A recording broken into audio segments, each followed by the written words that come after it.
just to kind of give everyone an understanding of kind of the structure of this afternoon, we've got a little bit of time here, and really kind of my goal is to first start with kind of a presentation, kind of give updates of things that we've been working on in terms of the genetic evaluation, as well as just kind of updates or new traits that we've released.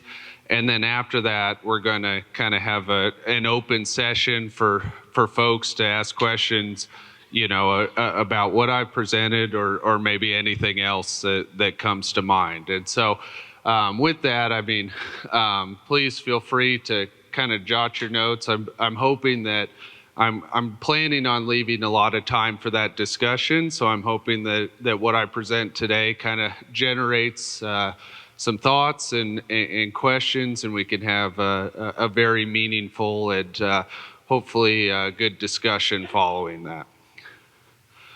So kind of to begin, I wanted to kind of give maybe an initial status or a status of where the current IGS genetic evaluation is at. Like Jon said, we have about a little over 23.2 million animals in the pedigree file. So I pulled that from this week's analysis. And are now, this year, have gotten over 700,000 genomic records, now up to 771,000 genotypes being included in the evaluation. And within that, not only do we have a lot of animals and a lot of genotypes in our pedigrees, or in our evaluation, we've actually been expanding and have data coming in from multiple continents. And so just the amount of growth that we see in terms of the genetic evaluation has really been outstanding. So these are kind of the weekly production EPDs that we're producing each week, kind of coming out of the evaluation. And then from there, we have two kind of economic selection indexes, API and TI, as well as one that I'll talk about a little bit that we worked on over the last year, known as a dollar gain. Each year, as part of the IGS genetic evaluation, one thing we do during the summer months is we meet with all of the individual IGS partners and perform what we call a data audit, or look through in terms of the data that they have coming into the system, looking at how many of different phenotypes do we have coming into the genetic evaluation. And so what this table here is, so SimUSA would represent the data coming in from the American Semental Association. And the way you can think about this is year-over-year percentage increase in terms of the number of phenotypes coming in. And so the second column here represents the Semental Association, and then the column on the right is the IGS database as a whole in terms of a percentage increase year over year. And so I will say that within the IGS database, that does include some new partners coming in as well. So sometimes you'll see that a little bigger increase there.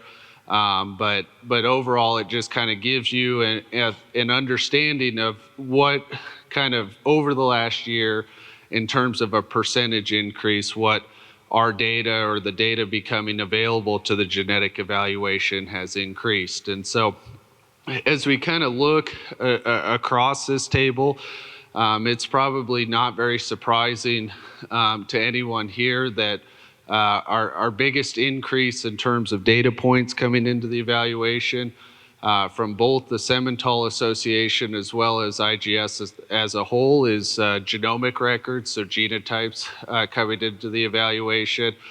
So we're right about 20% year-over-year increase in terms of the number of genotypes coming into the system. And We also look at trends year over year on that, not only in Simmental, but every association.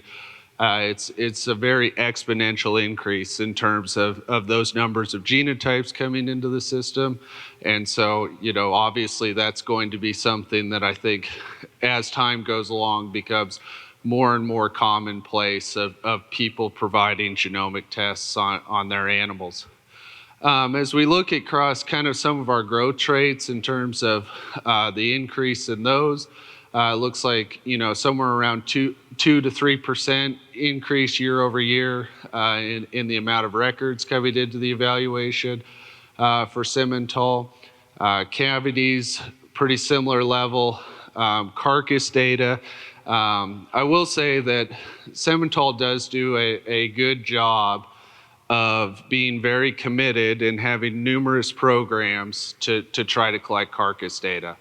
That's not an easy thing to do, and there's a lot of staff time and effort dedicated to trying to get carcass records into the system. And so I guess I want to brag on my fellow coworkers for doing that and putting in that effort, and still putting a lot of effort into getting those carcass records in, because it's not something to do or easy to do. Ultrasound, about 4% increase. Docility, about 8, little over 8, and stability. So stability, just for full transparency, the way that I'm calculating that is more on new females entering into the evaluation. We have observations at different ages, 3, 4, 5, and 6. Not necessarily counting those new observations, but more so new females coming into the evaluation. And then as we look at IGS here on the right, about 20% increase, 21% in genomics, about 3 to 4% increase in terms of our growth traits. Cavities, about 5%. Carcass, 25%. So a lot of that increase is coming from one individual data source that I'm sure most of you in this room are aware of, but get a ton of carcass records into the evaluation through them. Ultrasound, about 10%, docility, 7%, and then stability, about 5.3. So I just wanted to put this together to kind of give you guys maybe a little bit of understanding of kind of what that data increase is looking at over time. And it's great to see that we're still getting those phenotypes that are diverse set of phenotypes being reported into the evaluation. And so I guess I'll kind of transition now a little bit more into what I would say is probably more the heart of my presentation, and more so maybe what is interesting to you folks is new trait development and genetic evaluation updates that we've worked on and have either implemented over the last year or are in many cases hopefully going to implement here in the near future as well.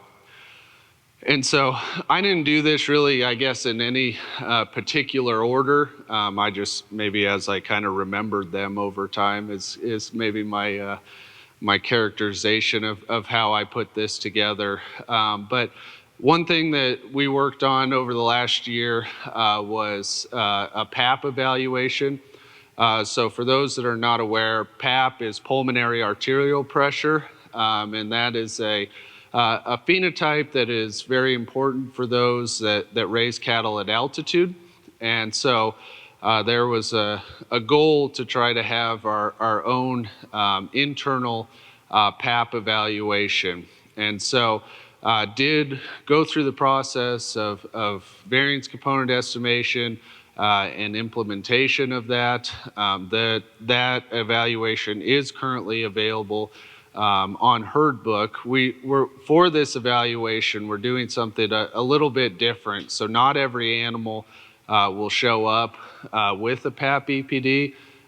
Really, the only animals that are getting those evaluations for PAP are those with data and then their ancestors. So In terms of data that we have available for that evaluation, we have about 1,500 records from Simmental, a little less than 4,000 total IGS records. And so here I've just got the definition of kind of what that EPD means. So if you do see that showing up on your animals, that's kind of the definition of that prediction.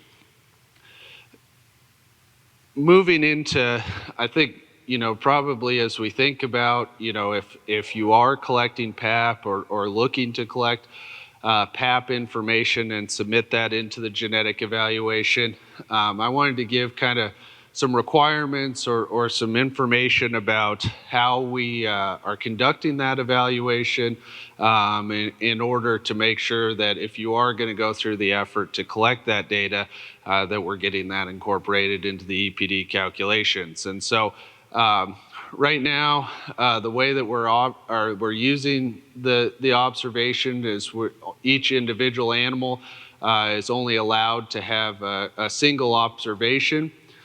Based on the data that we had as we were developing this, really majority of those, I think 90+% of those were being collected around yearling time. And so right now we are only incorporating those records from kind of a standard yearling age range into the evaluation.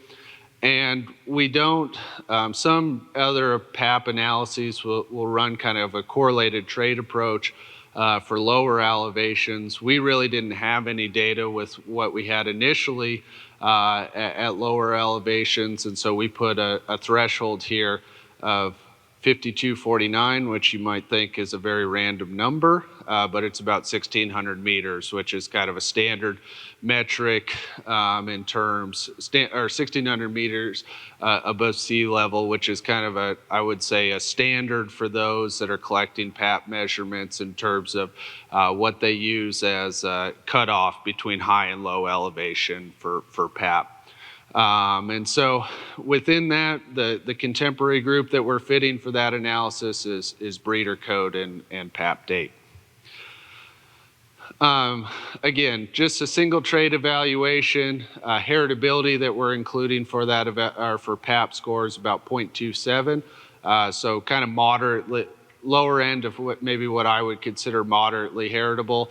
And then here we have kind of our genetic trend, or our estimated genetic trend for PAP EPD. And so, if you look at that, it may look, well, we're used to real smooth genetic trends over time.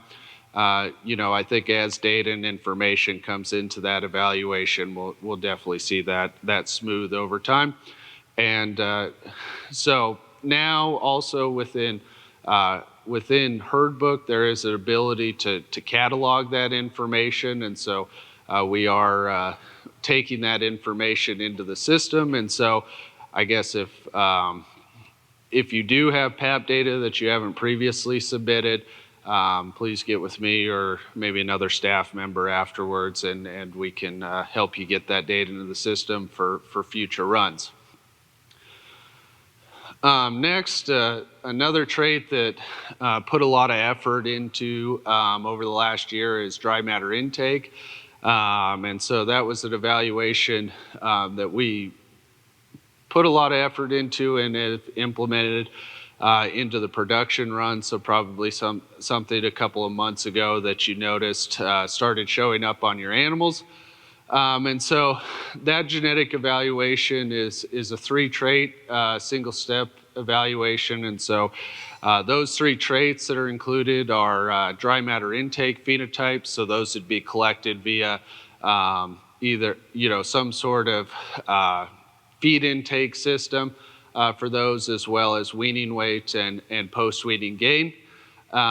Within that evaluation, obviously being called the dry matter intake evaluation, that's kind of the resulting EPD from that. But we also use this to calculate a sub-index that we call dollar gain, and I'll talk a little bit more about that here in a couple slides. Looking at the evaluation from this week, we have about 5,600 dry matter intake records for the American Simmental Association. and about roughly 22,000 or so DMI records coming in across IGS. And so here, again, have the definitions of those two EPDs coming out of that evaluation. Again, moving into kind of some data reporting requirements. So if you are interested in looking at collecting and submitting data into that evaluation for dry matter intake, obviously a big thing for that is having information about the test. And that's probably something that we had to work through initially was some of that data was being submitted without those on and off test dates. And we use that information in the analysis not only to calculate the age on test, but also length of test. And so kind of BIF guidelines, if you look at that, there's a lot of the initial dry matter intake testing or the recommendations for that were longer number of test days. So this 35 days here is really just kind of the number of usable days to calculate that average daily dry matter intake. And as we've kind of looked at that and looked at that analysis, the initial kind of suggested timeframes for feed intake testing was 60 plus days, I believe, something like that. And that was less so in terms of trying to estimate the dry matter portion of that feed intake test and more to kind of characterize the gain that was happening within that time frame. And so actually, within the evaluation, we've decoupled those, and I think that's been pretty much a consensus approach within genetic evaluation is to try to decouple those. And really the goal is if you're going to make the investment to get feed intake units, that's not something that is cheap by any means to put those in. And so by reducing the number of days, that allows us to put more animals through those systems on a yearly basis and hopefully boost the number of animals that we do get those phenotypes on.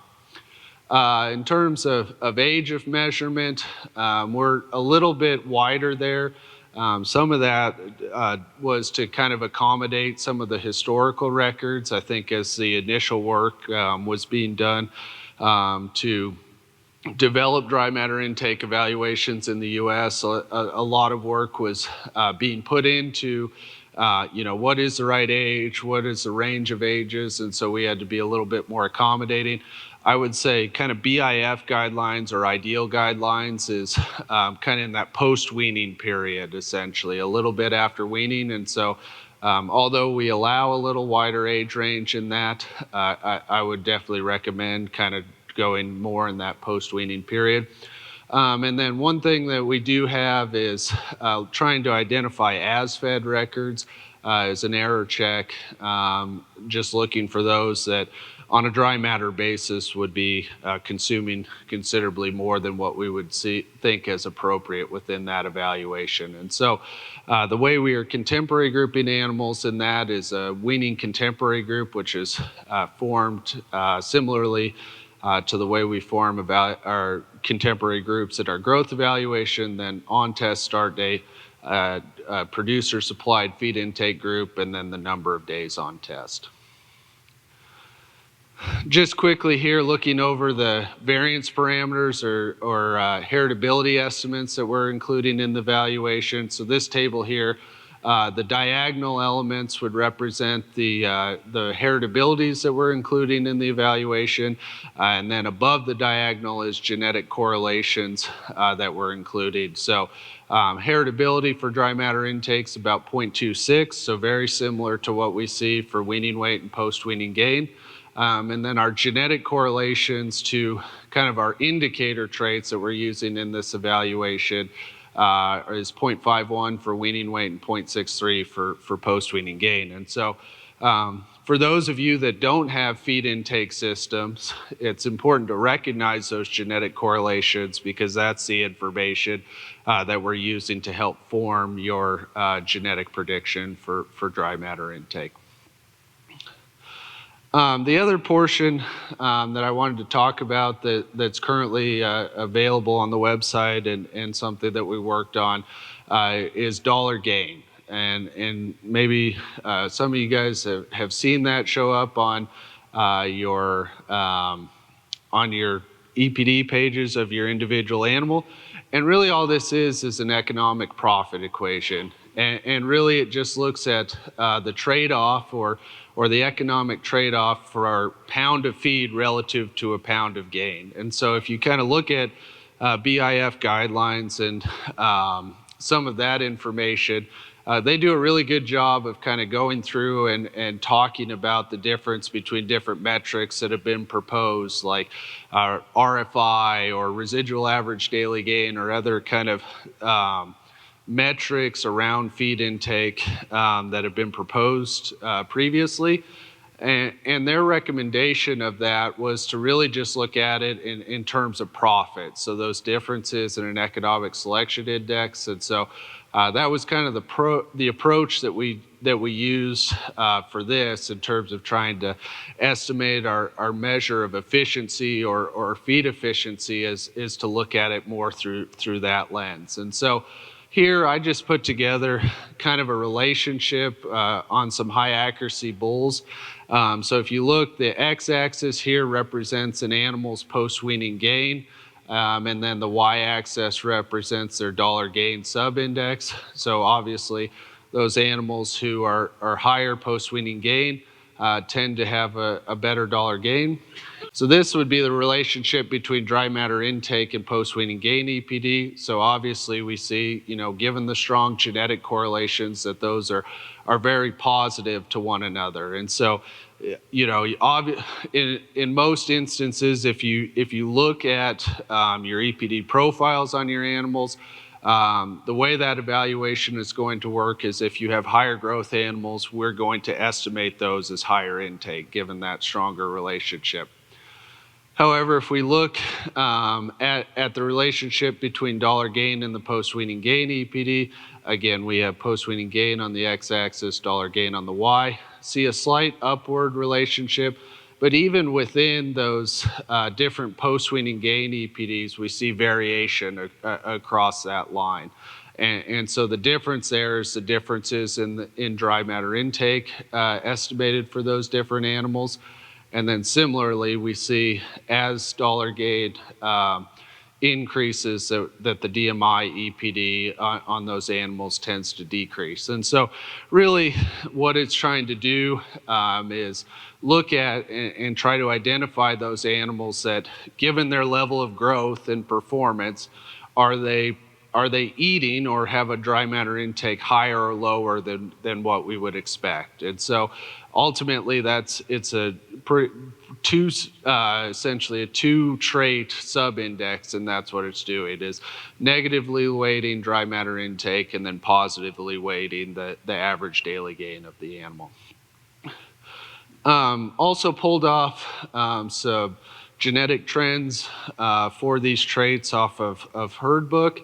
And it's no surprise. I mean, we talked a lot about it this morning in terms of mature weight and some of the increases there. We're seeing a very similar increase in dry matter intake, kind of comparing those, I would say very linearly up.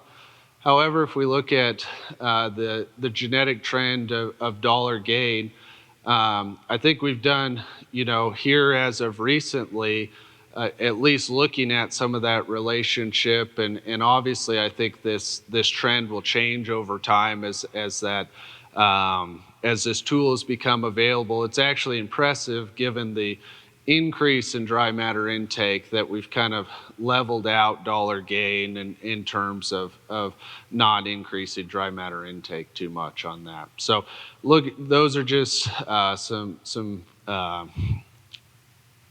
genetic trends that were available through herd book. Next, have also worked on some updates to the carcass evaluations that were implemented in June. So within that, this is a process that we've been doing for a long time in the evaluation to help with some across breed and breed differences. And so that's a process that we try to update yearly. And so if you looked at your EPDs kind of around that time frame, you may have noticed some shifts in those, and that was a result of some of those updates that we made to the carcass evaluation.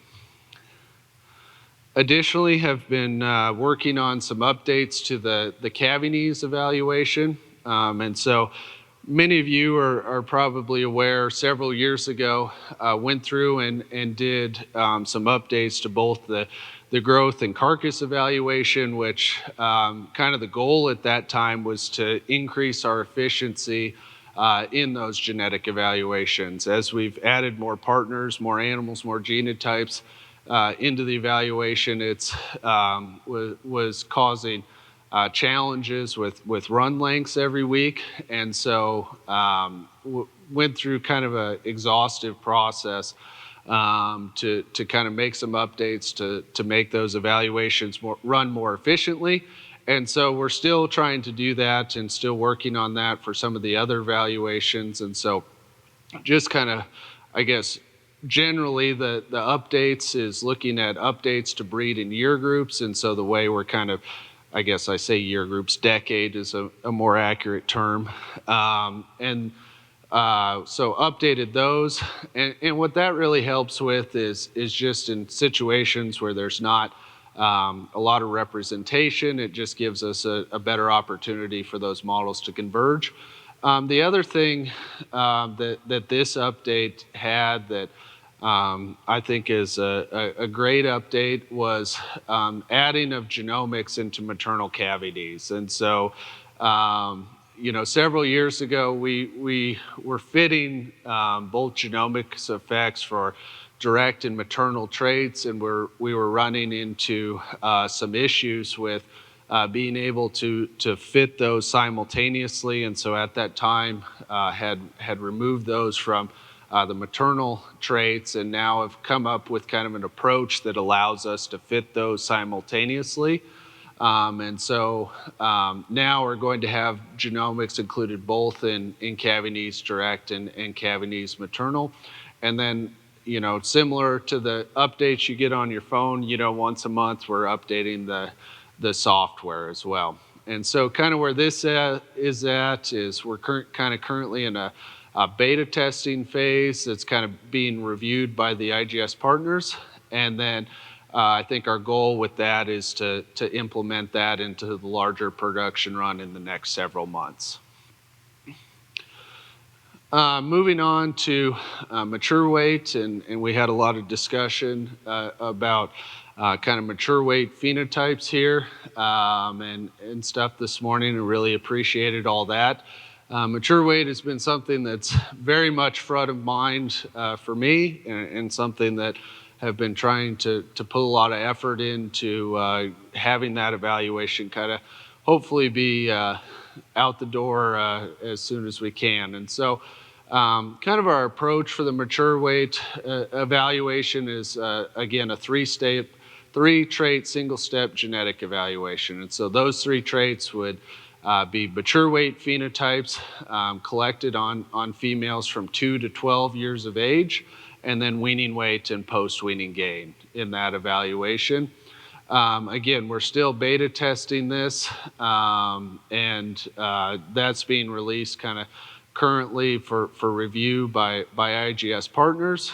And then also within that, using this mature weight information to look at kind of a combination of several different traits that I'll talk about here in a minute that we're calling cow energy requirements. And so because this trait hasn't been released yet, really the definition of those is we would be predicting mature weight to 6 years of age and a body condition score at 5. And the time of the year that we're trying to target is around weaning, and I'll talk about that more here in a minute. And then cow energy requirements would be looking at differences in expected intake in pounds of TDN on a yearly basis, again, using 6-year-old BCS of 5. Looking at the data recording requirements, so do have kind of some limits in terms of what those phenotypes need to look like for mature weight, and then body condition scores to be included in the evaluation have to be kind of the standard BIF body condition scoring scale of 1 to 9.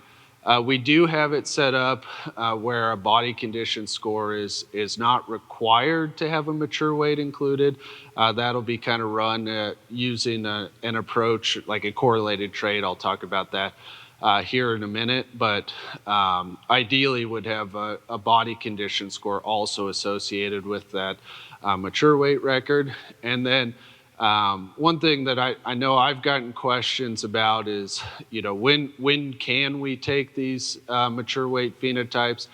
And we have essentially an error check or an ideal range of about 40 plus or minus 45 days of a calf's weaning weight date, which is pretty standard across different genetic evaluations in the industry.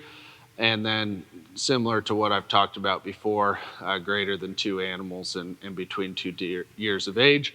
And then the contemporary group that we're including for that evaluation is birth contemporary group of the dam, as well as weaning contemporary group minus the sex. So we're not deviating based on sex of the calf when the mature weight observation was taken. And so just to give you kind of a breakdown, kind of similarly to what we have before, this just gives counts actually from our most recent data poll in terms of mature weight observations with BCS as well as without body condition score for each of the different age time points, both for SimUSA as well as for IGS as a whole. And so, probably I won't go through line by line or anything like that, but it's probably no surprise that a majority of our observations are coming on younger cows as we get out kind of towards the tail end of our older cows getting fewer of those observations. Very similar trend across IGS as well. So kind of within SimUSA in terms of our number of observations with BCS have about 39,000 of those. We have an additional 9,000 without body condition scores. IGS wide have about 161,000 mature weight observations with BCS, and then about an additional 90,000 of observations without BCS. So looking at kind of how we're going to incorporate the data with and without body condition score.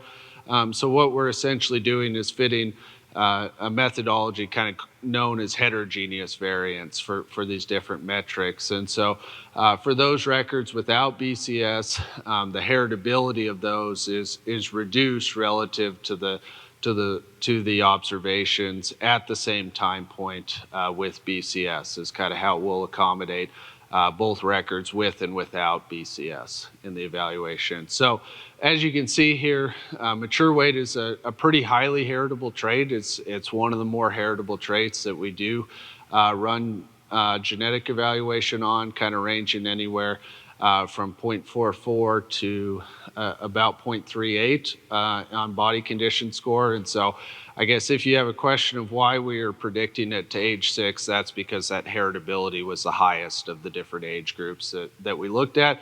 It's also very convenient because that's kind of the endpoint for stability. And so a very important kind of time frame, I guess a traditional time frame within a mature cow's life. So non-BCS, again, heritability kind of ranging 0.4 to 0.35. And so I did a lot of work earlier this year about estimating all of those, but that's how we're kind of going to accommodate those different data types into the system. The other thing that I've been working on around the mature weight evaluation is a prediction that I'm calling cow energy requirements. And really the goal of cow energy requirements is looking at differences in pounds of TDN, a prediction in differences in pounds of TDN over a year for individual females. And so this kind of, I guess, prediction is really kind of the basis of it is the NRC equations. And so within the NRC equations, there's kind of three really main energy, I guess, predictions that they come up with for a year per cow. The first of those is the energy for maintenance, which the mature weight EPD would feed into that. The second is energy for lactation, which we would use information from weaning weight maternal in that evaluation. And then energy for pregnancy, or essentially the energy for growing the fetus, which birth weight information would be included in that. If we kind of look at kind of the breakdown of what these different factors essentially kind of contribute. So this is, as I was looking at each of those different factors independently, obviously the largest single factor or the largest contributor is that energy for maintenance. That's about 80% of the variation in those predictions. Followed by energy for lactation, which would be about 11%, and then energy for pregnancy would be about 5 or 6%. It'd be kind of within that combination how this would all break down. So kind of looking at this, it's probably looking at kind of each of those individual components and kind of what the strength of those correlations between the individual component EPDs and then our prediction that is called cow energy requirements here. We would have a birth weight EPD here on the x-axis and then the cow energy requirement prediction here on the y-axis. Pretty flat relationship. We see variation across different levels of birth weight EPDs, but I would say generally that would be going slightly up, which is not a surprise. As we look again at milk EPDs or weaning weight maternal here on the x-axis, and then our prediction of cow energy requirements here on the y-axis, again, pretty flat in terms of that relationship, but still we see variation in those different levels of weaning weight maternal in terms of results of that total prediction. And then given the large influence that maintenance essentially and using the mature weight EPD has, we see a very strong correlation between energy for maintenance or these energy predictions and then a mature weight EPD. And so kind of the current status of this is we're in the process of running beta evaluations. Still have some things to finish up in terms of data into and out of the evaluation. Also, I think probably have this discussion hopefully later this week or sometime in terms of what traits the American Simmental Association for mature weight and cow energy requirements will be publishing. Kind of the approach of IGS in general has always been, we can make these available and then it becomes each breed association's, I guess, wish in terms of what they're going to present to their membership. And I think with that, we're getting far enough down the beta testing process that we're going to have a set of research EPD released soon. And so kind of the goal of that is to release a list of individual animals to allow folks to kind of take a look at that really tends to help us with edge cases, I would call it, in terms of getting feedback and things that we can look into on that. And so that's kind of my goal is to have a research release on that here pretty soon.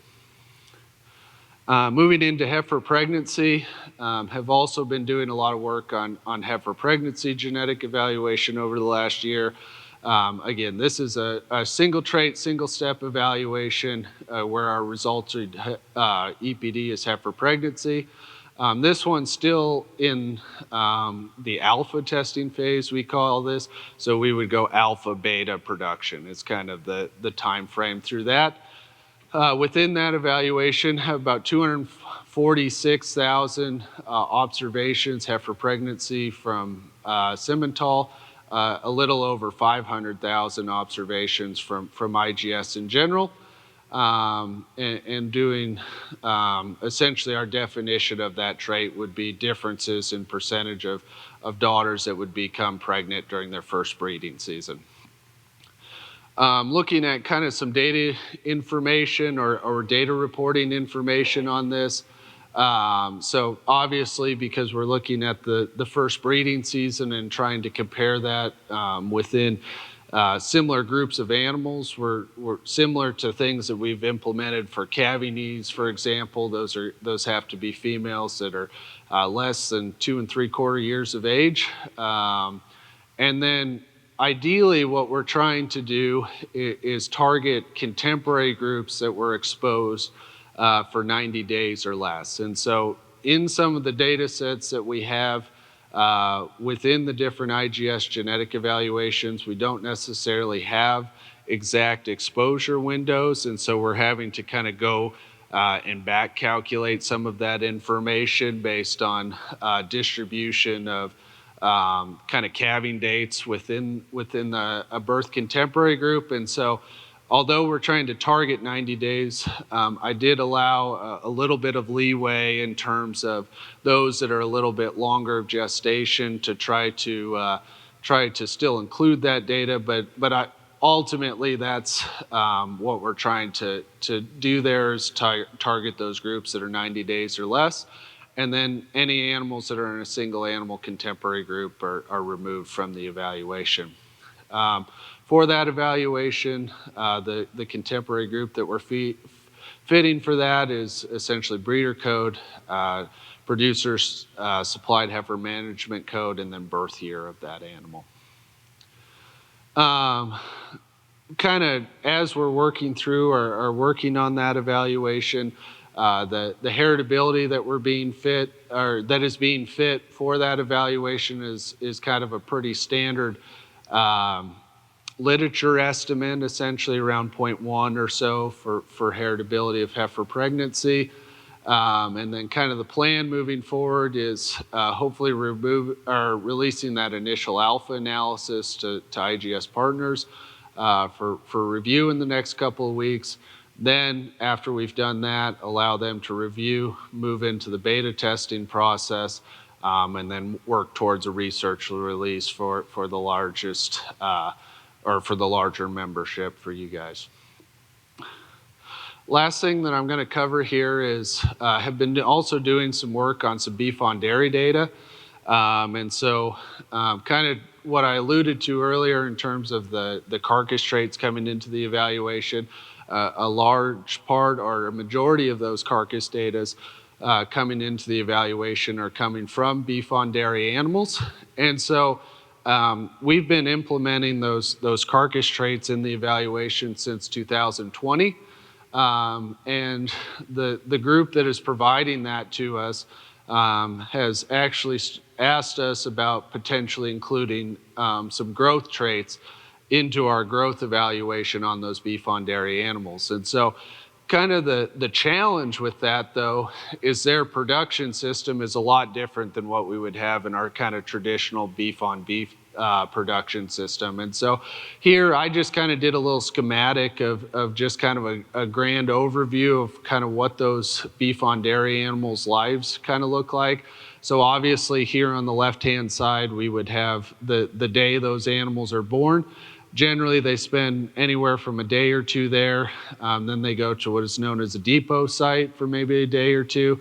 Then they move into the calf ranch phase where they'll spend several months there. And then a majority of their life are being spent in the feedlot. And so kind of the goal of this was they were collecting different phenotypes or different weights at different time points along the lifetime of this animal, and wanted to see if any of those could be included in our evaluation to help improve our growth predictions. Just to give you kind of an understanding of what we've seen in terms of the amount of data coming in from this system and how much that has influenced or increased carcass data coming into the evaluation. This here is just the x-axis represents the year of birth of the animal. The y-axis is then the percentage increase in those records. And so we could see very exponential increase in terms of the number of carcass records coming into IGS, which a majority are coming in from this beef on dairy system. The question then becomes, well, we're incorporating all of this beef on dairy data into the system, but does it really benefit anyone?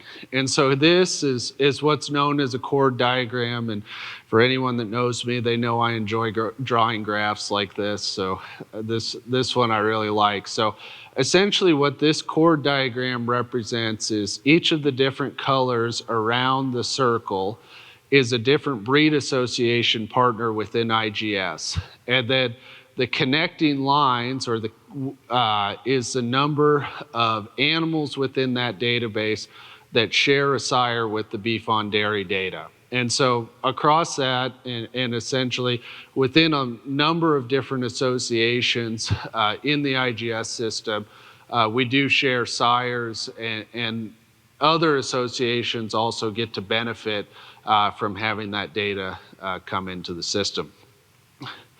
And so kind of the initial approach to this was by starting with 2 trait analyses and looking at what is the genetic relationship for birth weight, weaned weight, or 205-day, and then post-weaning gain, and would we be able to kind of characterize that as the same trait in the analysis. And so kind of started with bivariate analysis. We see for birth weight and post-weaning gain that those genetic correlations are very high among the beef on dairy animals and the beef on beef half sibs. And so good information to know that the genes that are influencing those traits are very similar to what we see in the traditional beef on beef animals. Where we started to see some differences is more around the weaning weight observation. So in beef on beef animals, we're collecting those roughly about 205 days of age or adjusting those to 205 days of age. However, in the beef on dairy animals, they're generally collecting those at about 140 days of age. And so I think because of that being a little bit different part of that initial growth cycle in those animals' lives, we didn't see quite as strong genetic correlations between the beef on dairy data and beef on beef.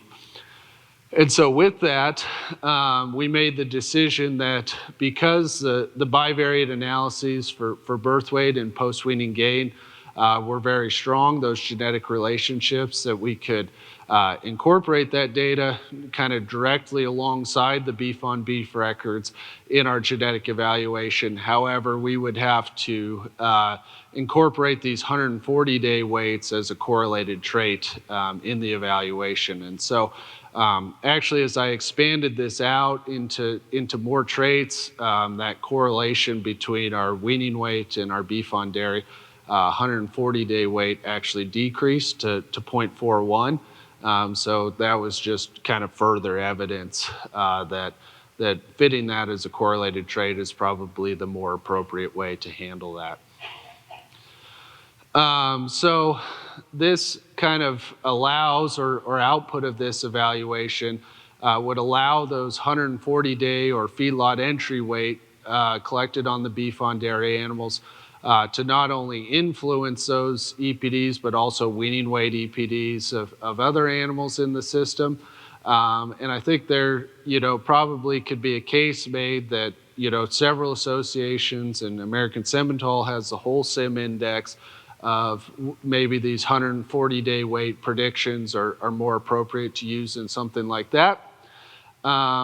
just for everyone to understand, given the difference in the management, these beef on dairy records will not be included in weaning weight maternal. Obviously, those animals are not being raised by their dam, and so that's not being included. And this is still kind of in the testing phase and something I'm still kind of working on. And so with that, I know covered a lot of different topics and jumped around to a lot of different things, but I appreciate everyone's attention and listening to what we've kind of been working on this year. So.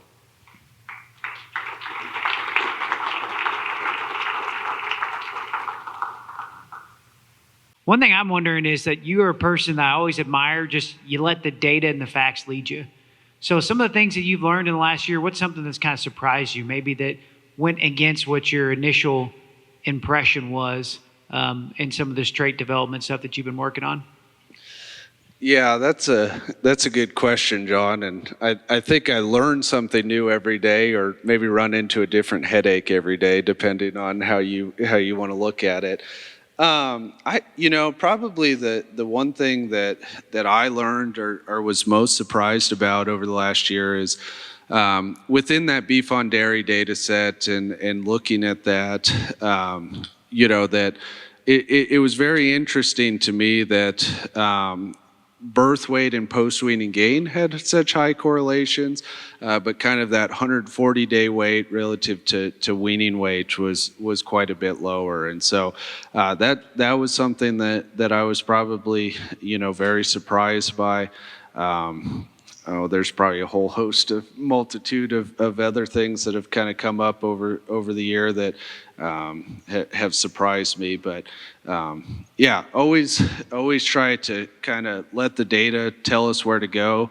Very big proponent on looking at validations. So that's really what we kind of use as our measuring stick to make decisions in the genetic evaluation is validations. And so essentially what that process is, we'll remove a few years worth of records, run an evaluation with all the data, and then a secondary evaluation with the records removed, and then look at how does individual changes or new traits really do in terms of predicting those missing records. So more specifically, deviations within contemporary groups. And I think that's been a really good thing that we've kind of done here traditionally at IGS is allowing those metrics to really be our driving force behind our decision making, and really just kind of,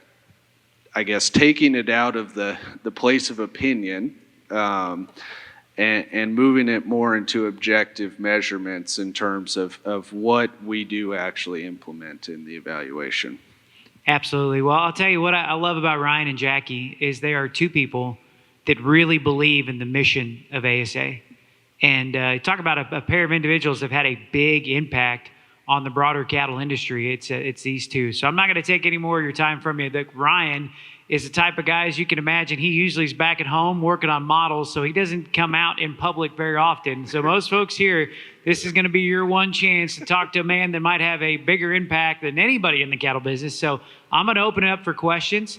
We got the mic right over there. Obviously, Ryan went through a lot of information here, so let us know what your kind of thoughts are, any questions that you might have.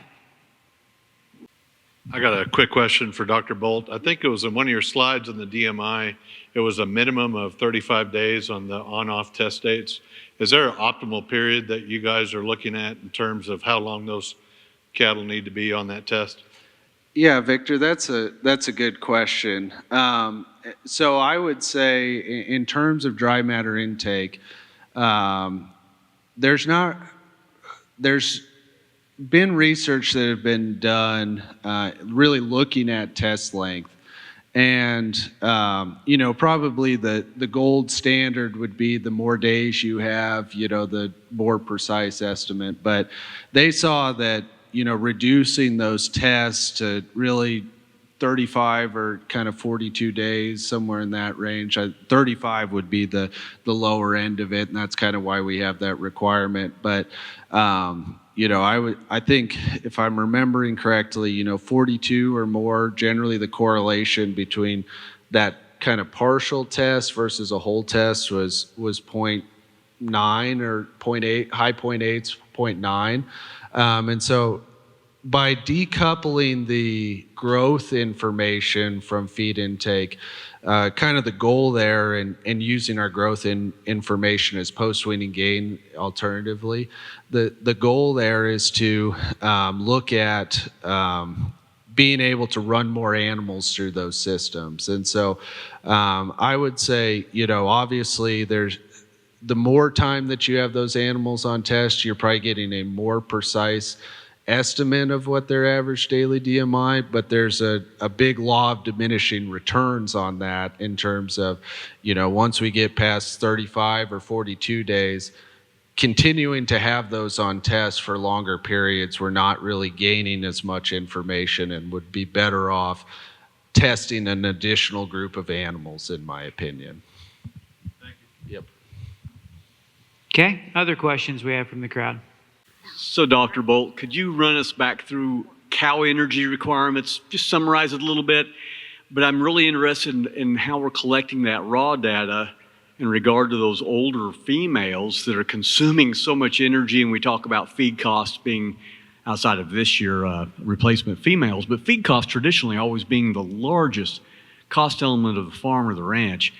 That cow energy requirement is one that I'm very interested in, and just interested in, again, the raw data, and does feed intake testing at an older age make sense? Yeah, that's a couple good questions. So I'll start off with the cow energy requirements.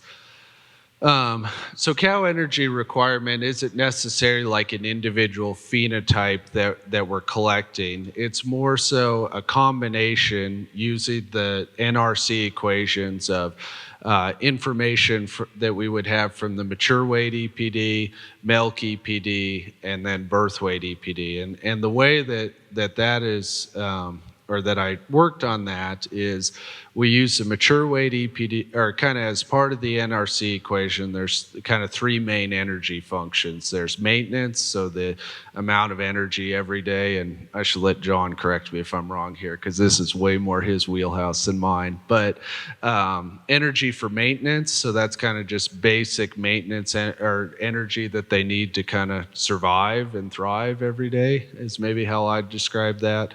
And then energy for lactation, so energy requirements to produce milk to raise the calf, and then energy for pregnancy, so the energy that's required to essentially grow that fetus through their gestation. And so NRC has a set of equations for each of those, and so kind of what we do are the proposed way of doing that. It's I don't want to get too ahead of ourselves, because we still have some discussions and probably decisions as far as what direction we're going to do there, but the proposed is looking at each of those different energy requirements and coming up with a single value. And so to me, the challenging part about mature weight in general, and kind of why I looked at a metric like cow energy requirements, is there's a bit of a different relationship or an opposite relationship as you think about the economic value of mature weight. So as you think about that, there's you could say there's a portion of that that higher mature weight is better in terms of cull cow value, in terms of when you cull cow, which is a small subset, but there's an economic incentive there. But the larger one is kind of differences in feed utilization or feed requirements across the year. And this is not a perfect metric. We don't have a phenotype that we're perfectly recording, but to me, it's at least, in my opinion, kind of as good of an information and prediction equation as we currently have to try to predict those differences in cow energy or cow intake. and so that's kind of why I explored that path a little bit. In terms of feed intake of older females versus kind of the post-weaning phase, I might bounce that to Miranda, but she's over there. She did a lot of work kind of in her doctorate project in terms of looking at feed intake versus feed intake on grass and stuff like that. And I don't know that we have that relationship fully characterized from a genetic level. Now, that's not to say that if that does become characterized, that couldn't become a trait that we would potentially look at incorporating into a cow energy requirements to deviate animals. But I guess to me, we just don't know what that is right now to maybe implement that at this time. Yeah, the cow energy discussion is a good one, right? Because if we put so much growth and carcass into these cattle, it's kind of to know maybe what the bill is going to be if we keep some of those females, right? Imagine you buy a bigger truck, it's got a lot more horsepower. You also want to know what the fuel economy is going to be. You're going to spend a lot more money on diesel or gas to get that added horsepower. I think the same discussion here, and what Ryan's been able to do is give us a good view as that as well. Go ahead, Willie. For Dr. Boldt, this comment and question. So several of us have been talking about gestation length and an old EPD that went away, and many of us think there is some value to gestation length. And now with heifer preg, it seems like an opportunity that it could be a byproduct to bring it back. I mean, a standalone evaluation that has value that could be maybe easily measured with heifer preg. Yeah, so thanks, Willie. So right now, the challenge with the way that we're forming the heifer pregnancy observations in that evaluation is we don't have exposure information or exact breeding information for all animals. And so in terms of a gestation length EPD, I think that would probably have to be another requirement, is trying to get breeding information on those animals so that we can calculate, what is that gestation of that individual animal. Right now, kind of base standardized assumptions is what we're having to use to form those observations. But yeah, we would have to, I guess, from a data reporting standpoint, the phenotypes are different for heifer pregnancy versus what we would need for gestation length on that. But so I guess if we do start collecting that data and that's of interest, I would be definitely something to consider and talk about for sure as a trait that we would work on in the future. All right, Marty. I just wrote down a couple things, so I'll make sure I got them right. I was like, I don't know how long. First, is there any magic in the 45 days plus or minus for mature cow weight? What was the reason for throwing out the other records? Yeah, sure. So that's kind of a question that we get from time to time.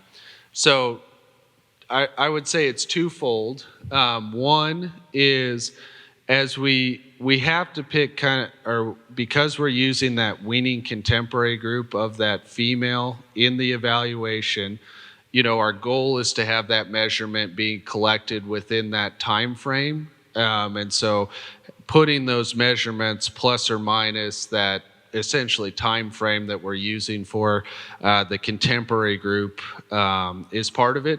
The other part is, trying to get as similar stages of production for those phenotypic observations as we can per year. Because if we, would potentially weigh a cow at weaning versus, maybe sometime in the spring, there's different variation that happens within that group.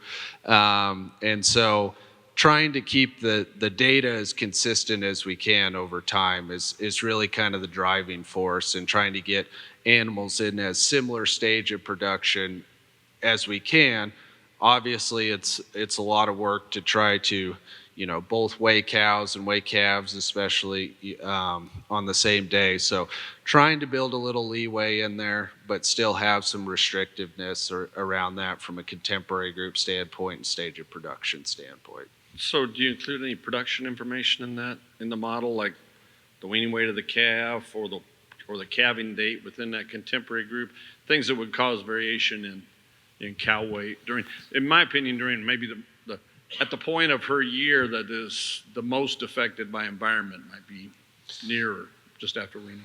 Yeah, so we wouldn't be including that as a covariate necessarily in the model. So we would have the age of the animal is fit as a covariate, but not necessarily of her age of calf.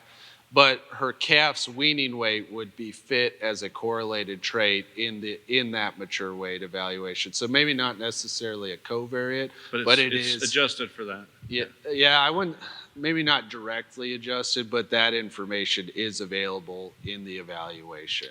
Okay, and last thing about mature cow weight, are the repeated measures, is the past one thrown out? Do you use multiple measures? How do you do that?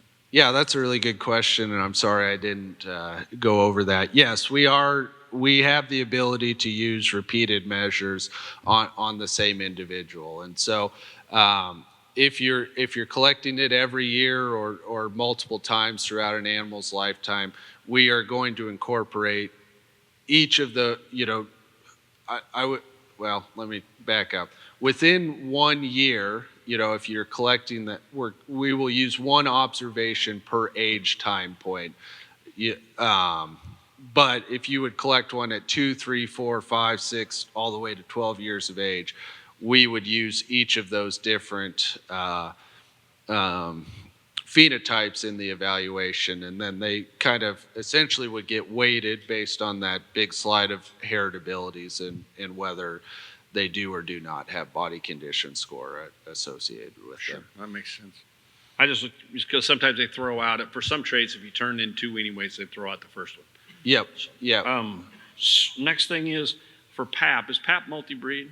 Yes. And is it, so what do you use breed adjustments then when you have, it's really typical in a PAP contemporary group for the straight continental cattle to be 2 to 3 points lower than the half bloods, and for them to be 2 to 3 points lower, maybe even 4 points lower than the straight British. So how are you handling that? Yeah, so within the PAP evaluation, we are fitting individual breed effects in that.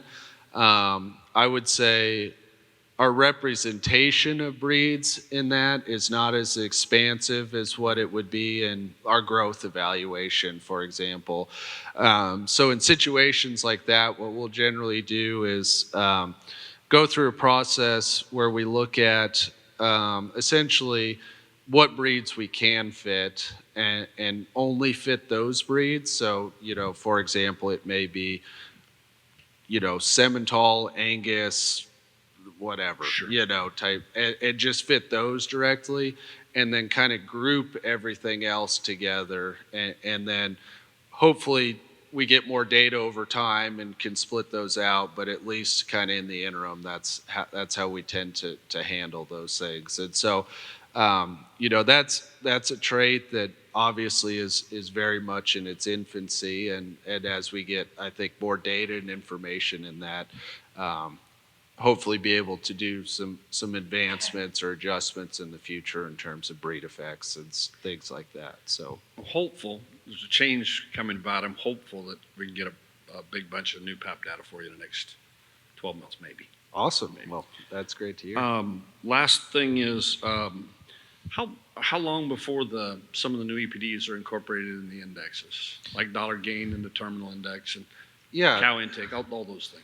Yeah, that's a good question, Marty, and I would say that's probably been a little bit of a chicken and the egg discussion, honestly. Of do you update the indexes before you have the EPDs or vice versa? I think now we're making good progress in terms of having those EPDs available, And so I would say that's definitely going to be, a strong conversation, probably strong effort put in to updates to the index to incorporate that information. So kind of the way API was originally, I'll just use API as an example, but it would similarly apply to TI. The traits or the new traits that I'm implementing, there is information about those implemented in the index now. The way that is kind of done is through correlations to other EPDs, and in instances where we've looked at what was used in API originally versus kind of I'll say the new traits or the new predictions on, they're generally very highly correlated. There's just probably a little, you're doing those strictly based on genetic correlations, and so maybe some of those that would deviate off of what that genetic correlation, you don't get maybe as much of the benefit as what you would having those directly incorporated. But I think that now that there's progress and hopefully a little light at the end of the tunnel with some of the new trait stuff, I think that definitely opens up the opportunity to put some effort into index construction and updating of indexes to have some of those traits that move away from the relying on those genetic correlations to incorporating those EPDs directly. Mature cow weight would be huge, huge in API, I think, even when you start going to a measured trait versus a correlated trait. Yep. And dollar gain in TI, that could change TI substantially. Yep. Anyway, we're just excited. Yep. We're ready. We're ready whenever you have them ready. I'm trying.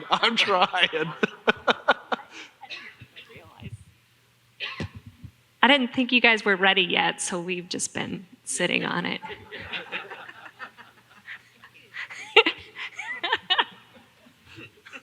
He wasn't even listening.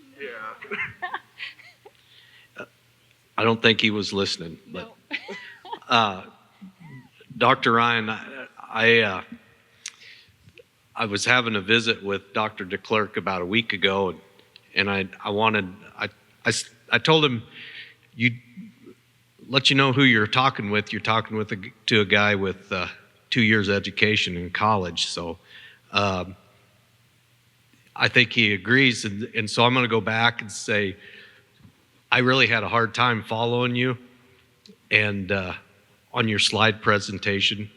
And did you know that Ryan Thorson wasn't here yet? Not everybody knows what I'm talking about. Fair enough. All seriousness, coming from a breeder that is collecting intake data and working real hard, of course, the days on feed for collection of that data is really important. That brings in health to me. Do you think it's possible, and could we eventually work towards some kind of a health EPD through IGS? Yeah, that's a good question, Chad. And I think that probably is a very economically relevant trait that we do not currently have a genetic prediction for. And actually, a lot of my doctorate work was on BRD and using DNA pooling, and so I have a little bit of experience collecting that data. And health is a tough one to crack, to be honest with you. And I don't know that there's really been a standardized way that BIF or any of those organizations have really come out and said, this is the way to evaluate it, or this is the way that you should collect that data. That's not to say that I don't think that we shouldn't try either way. And I think probably the harder part is really just identifying, what are the records or what are kind of the phenotypes that we're trying to predict within that? Is it, a disease resistance or susceptibility to a disease? I know there's been some groups in Canada that have done some immune response type phenotyping, which I think is kind of interesting. I would say that stuff has a lot of opportunity, like being collected on seed stock animals and getting phenotypes on that. So that's a possibility. It's a tough nut to crack, to be honest with you, and I just don't know if I had a crystal ball of the easiest and perfect way to do it. I think it's something definitely worth pursuing. I think it's probably just going to take a little bit of trial and error, in our opinion, and in my opinion, in terms of figuring out what are those opportunities for phenotypes. And I think more importantly to that is it something that has legs underneath it when we do get those phenotypes in? So we don't just go collect a big group of records now and then live on that for 20 years and not ever update that. And so that's always something I try to be cognizant of, is setting up phenotype recording that we can hopefully still continue to get that data into the system. Yeah, because to your point, Ryan, most cattle don't express sickness till they get commingled at a feed yard, right? Like a lot of our seed stock producers, if you got calves or grew up together in the same pasture and you wean them in the same group, we really don't have a ton of sickness. But between 21 and 26% of cattle get respiratory disease every year at a feed yard, and that's certainly not what we're expressing lots of times at the cow-calf level. So we probably, sometimes those phenotypes are hard to get our hands on, to Ryan's point. Yeah, Dr. Boldt, was wondering where we're at on being able to incorporate genomics into milk EPD through IGS. I know some of the other evaluations are able to use it. Where are you at on that? Yeah, that's a good question.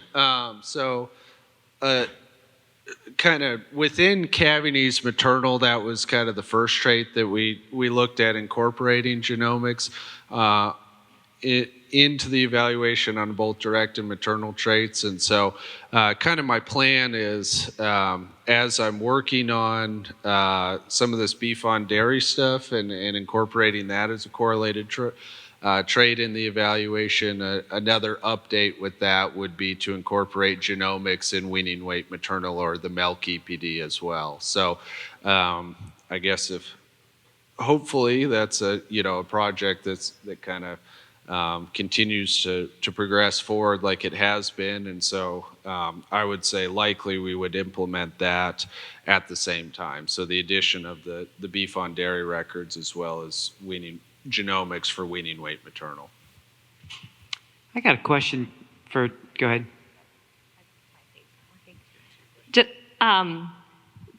The method to do marker effects, adding marker effects to a trait that had both direct and maternal components didn't really exist until the Cavities updates that Ryan was just talking about. So we now have a method that's working for Cavities, and that method will be applied to the weaning weight, the milk records. So anyway, that's why it hasn't happened before. It didn't exist before. I have a question for Dr. Atkins. So Jackie, we had a lively discussion this morning on kind of the shift in cattle type over the years, how we've increased some weight and some performance. There's nobody that probably tracks ASA trends more than yourself, right? You've gotten to see how the cattle have changed over time. Have you noticed anything in our genetic trends that you think would go hand in hand as we've increased, weaning weights and yearling weights and some of those growth parameters? Yeah, so boy, it's been a little bit since I've looked at the mature weight, and that was not this mature weight genetic trend. It was the previous one that we were using in the indexes. But when I look at the genetic trends for purebred Simmental cattle, I'm really impressed by the traits. Pretty much all of the traits are moving in a favorable direction. I will throw in a caveat to this group that stay has been kind of dangerously flat. And maybe in the last year, it's going back up. So please still pay attention to stay, because that's a pretty important trait. Thanks, Travis. But really, we have been able to do increasing growth, maintaining a pretty responsible mature weight, increasing marbling, decreasing calving ease. We've been able to pretty much across all of the economically relevant traits, they're moving in a very favorable direction. And I think you're seeing that in the popularity of Simmental cattle. There's a reason why people want them, because they work.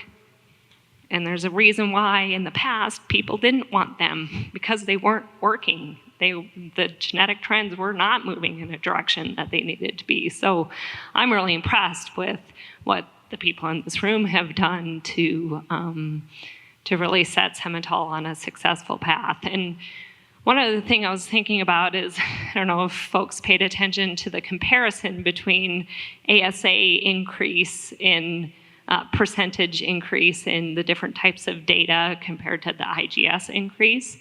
And what I would say there is those it's ASA is the largest database in IGS. And so as the biggest, it's hard to make as big of a percentile increase, right? You have to get a lot more data. So I'm really proud of the fact that even though we have by far the most genotypes in IGS, we're still increasing that at 20% every year. So we're bringing in 40,000 genotypes every year, and to increase year over year by an additional 20%, you guys are working really hard. You're committing to data, you're committing to setting in the data. And so not only, I think it's twofold, it's not only putting the selection pressure in the direction that it needs to be for different traits, but it's also really committing to sending data, sending in what we need in a genetic evaluation in order to predict those traits as accurately as possible. And what I see from this group is you're doing both. And I really appreciate that. I see it, it's not unseen, and I'm always gonna want more.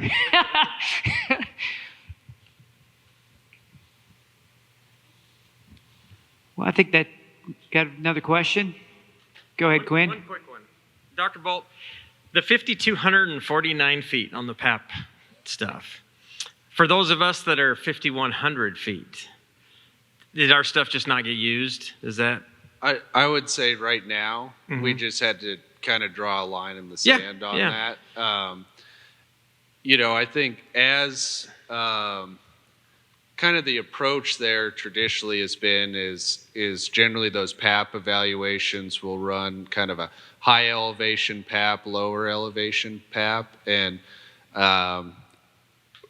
there just wasn't many records in the low elevation PAP with what I had. And so I think as we, if we started culminating more of those records at lower elevation, adding that as a correlated trait would be something definitely worthwhile to do in that. So I'd say as of right now, just with the data that was available, we would probably cull those out, but would definitely be something I would be very interested in looking at over time in terms of trying to incorporate that genetic correlation in some of those records as well. So. And that was kind of my question is Dr. Holtz published a couple papers on how we can adjust it, like 1 point per thousand.